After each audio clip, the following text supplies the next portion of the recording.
In this job, I've been invited to do some weird and wonderful things, but I can safely say no one ever asked me to set them on fire. Not until I met the escape artist Jonathan Goodwin. If David Copperfield is the smooth grand master of illusion, then Jonathan has to be the raw and grungy upstart. Part of a new breed willing to risk their necks in stunts that really are death-defying. Nothing's too outrageous, too dangerous, or too humiliating. The world of magic has come a long way since the days of Harry Houdini. And I have to say it, kids, don't even think about it. Don't try these stunts at home. A train car from the Orient Express. Take a good look, because in a few seconds, the train we're in right now, hopefully, won't be here anymore. David Copperfield is the Grand Master of Magic. The world's greatest illusionist.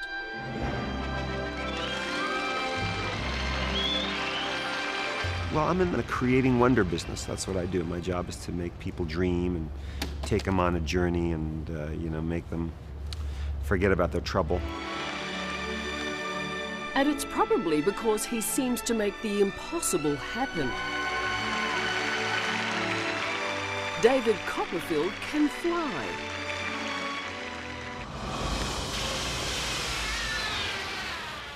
He can cut himself in half and still wiggle his toes. He can make solid objects disappear, even the Statue of Liberty.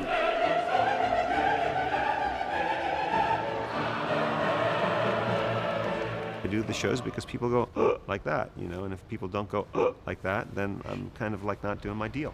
Well, in fact, they're doing more than they're going, my God. My God. Actually, I try to go for really dirty words. When people say really like stuff they shouldn't say in front of their children. That's what I like. In his escape act, Jonathan Goodwin is more likely to be the one doing the swearing. So you're going to push the weights in, then pour the petrol on and set fire to it. Already? And more likely to be the one who actually hurts himself.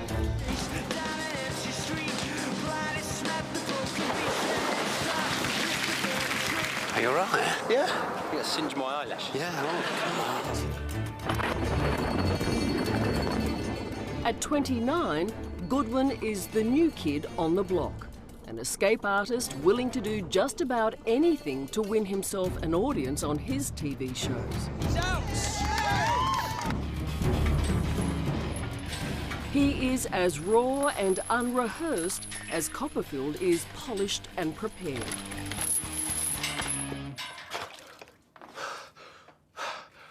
We know David Copperfield can't fly, and he knows that we know he can't fly. So what's that all about there? And really, as a spectacle, I think it's amazing and I love it, but it's just not, that's just not what I do. You're going to restrain me to the tree, so you're going to have to go round the back to get this.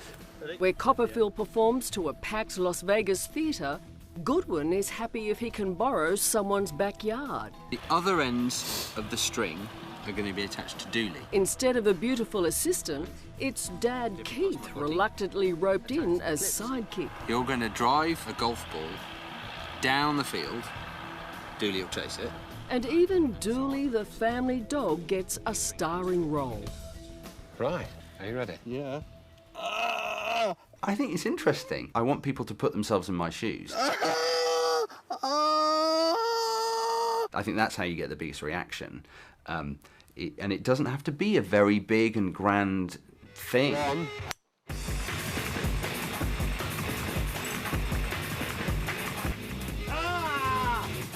I thought you'd get away, but you didn't. No.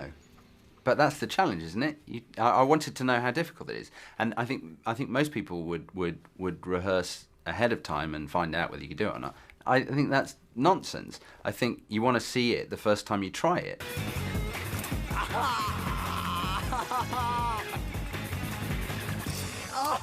For the new breed of magician, failing is all part of the fun.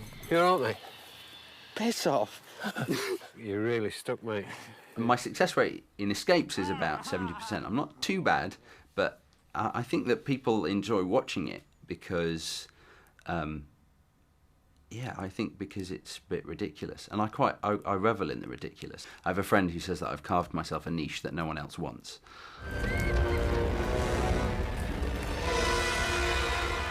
David Copperfield has carved a niche most performers would die for. He took over where Harry Houdini left off, turning Escape into a stunning Hollywood production.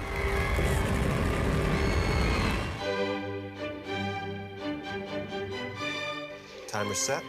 He's been locked in a safe inside a building wired with explosives. A whole dramatic episode played out in front of a live audience.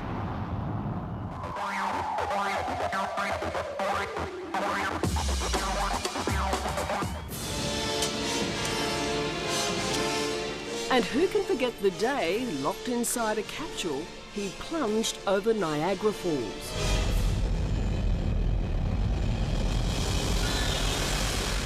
Or so it appears. Did you really? Yeah. And I'm here to talk about it. Really? Yeah, Truly? fruity. Would you tell me I was if you nude didn't? in that box. I was naked in the box, and that's the secret. If there's one thing David Copperfield hates, it's the new guys who give away the tricks of the trade. There's a whole plethora of internet sites that try to expose magic secrets, and people that try to spoil it. You know, in movies they call it spoiler alert. You know, in magic it's the same kind of thing. I was always very, very frustrated because people like David Copperfield or Houdini, they would keep everything a secret. And so I would be screaming at the television going, I want to see what's going on, I want to see what's happening. So I vowed that if I ever did that, I wouldn't use a curtain. I want people to see. I want people to understand the process. But it seems many of us are happy not to see behind the curtain. After 40 years, David Copperfield is still able to tap our sense of wonder with show-stopping performances in Las Vegas and around the world, including very soon Australia. His is a slick and spectacular production, which has so far grossed more than $1 billion.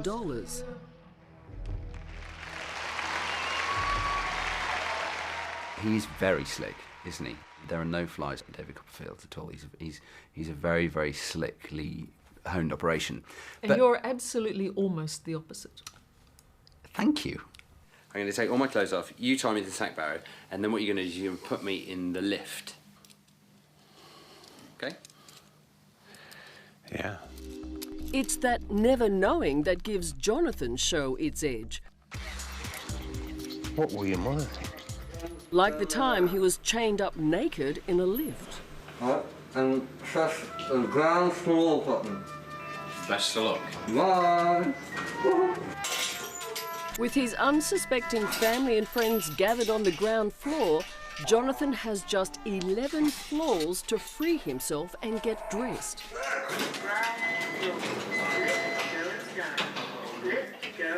Bye.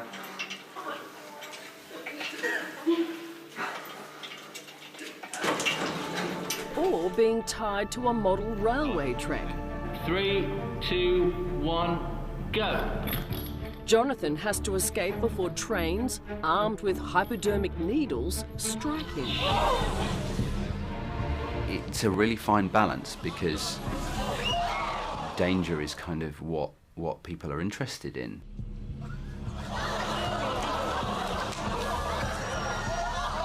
So me escaping from sort of pillows or rabbits or what have you is not really an entertainment.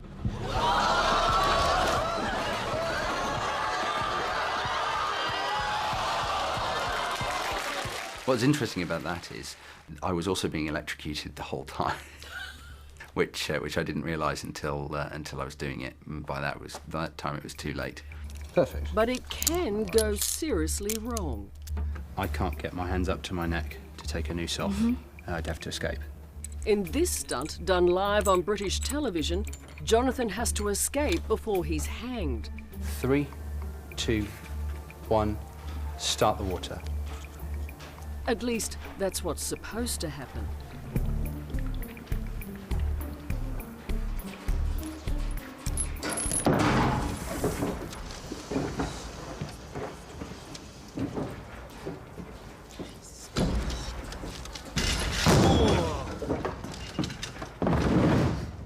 When it went wrong, what went through your mind? Expletives, largely. He is okay, he's alive. Jonathan, are you okay? It's a massively, massively painful thing to do. But you didn't think death? No, I knew I wouldn't die. Jonathan, you are okay, aren't you? Yeah.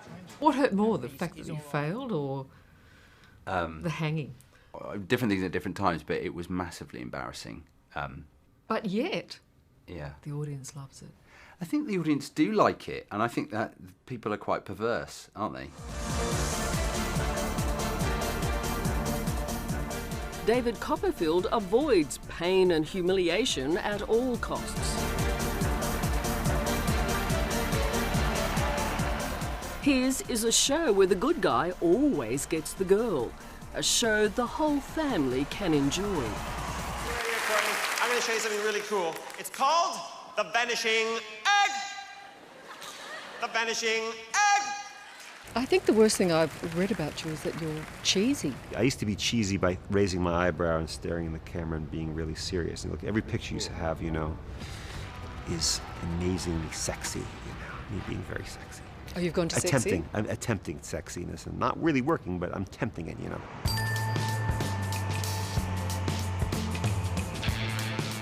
In the cutthroat world of Vegas show business, Copperfield is still king. And in his shows, it always works. So I've got some handcuffs here. In a Jonathan Goodwin show, you can never be sure. But I need one more thing. Are you wearing socks? I am. Can I borrow your socks? You can. Bear in mind, I don't know what's about to happen here.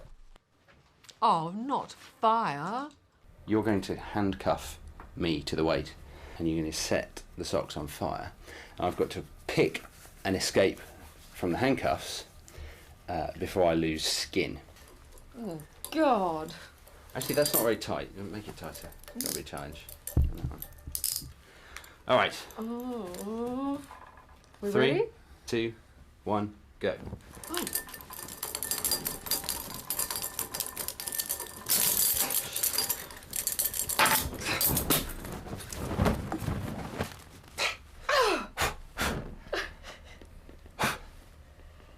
Do you like this? Idiot!